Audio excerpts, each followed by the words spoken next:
વાત કરીએ લોકોના સ્વાસ્થ્યને ધ્યાનમાં રાખીને મહારાષ્ટ્રમાં મોટો નિર્ણય લેવામાં આવ્યો છે। મહારાષ્ટ્રમાં એનેલોગ પનીર પર પ્રતિબંધ મૂકવામાં આવ્યો છે।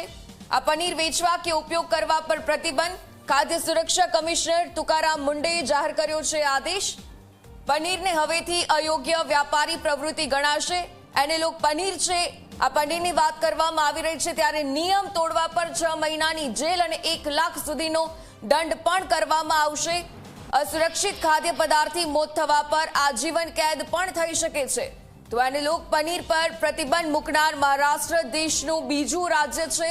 છત્તીસગઢમાં પણ એનેલોગ પનીર પર પ્રતિબંધ મૂકવામાં આવ્યું છે। ગુજરાતમાં સરકારે એનેલોગ પનીર પર નવો નિયમ લાવ્યો છે। ગુજરાતમાં એનેલોગ પનીર વાપરનાર વેપારીએ બોર્ડ મારવું ફરજિયાત રહેશે।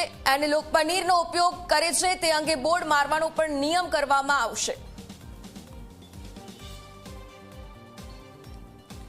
તો નિયમ તોડવા પર 6 મહિનાની જેલ અને 1 લાખ સુધીનો દંડ કરવામાં આવશે। લોકોના સ્વાસ્થ્યને ધ્યાનમાં રાખી અને પનીરનો નિર્ણય કરવામાં આવ્યો છે। નિયમ તોડવા પર સજા પણ થઈ શકે। છત્તીસગઢમાં પણ એનેલોગ પનીર પર પ્રતિબંધ છે। તમારી થાળીમાં પનીર અસલી છે કે નકલી તે હવે તમે ચેક કરી અને આરોગી શકો, કેમ કે એનેલોગ પનીર પર સંપૂર્ણપણે પ્રતિબંધ મહારાષ્ટ્રમાં લાદી દેવામાં આવ્યો છે। નિયમ તોડવા પર સજા પણ થશે। એનેલોગ પનીર પર પ્રતિબંધ મૂકનાર મહારાષ્ટ્ર બીજું રાજ્ય છે।